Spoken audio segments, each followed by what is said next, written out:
আসসালামু আলাইকুম প্রিয় দর্শক, আজ বৃহস্পতিবার HRC স্মার্ট স্কুলের ফল উৎসব অনুষ্ঠিত হয়।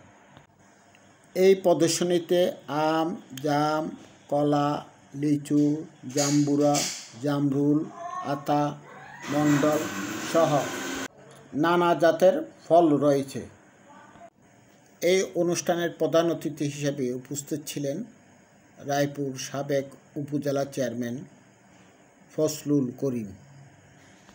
অত্র প্রতিষ্ঠানের শিক্ষার্থীদের মাঝে বিভিন্ন ফলের গুণাগুণ নিয়ে ধারণা দেন উক্ত প্রতিষ্ঠানের প্রধান শিক্ষক মাইনুর আলম মিশু, ইংরেজি শিক্ষক আবুল কাশেম স্যার। সুন্দরভাবে উক্ত স্কুলের ম্যাডামরা শিক্ষার্থীদের মাঝে ফলের গুণাগুণ নিয়ে বিভিন্ন ধরনের ধারণা দেন।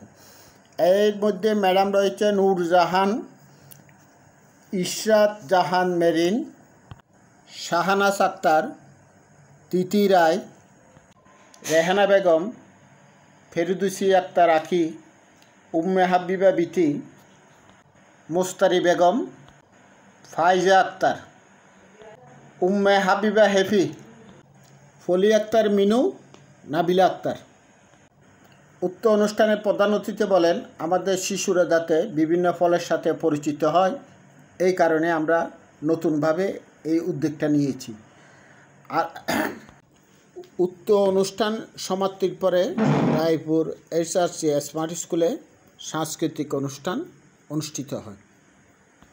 ধন্যবাদ সবাইকে।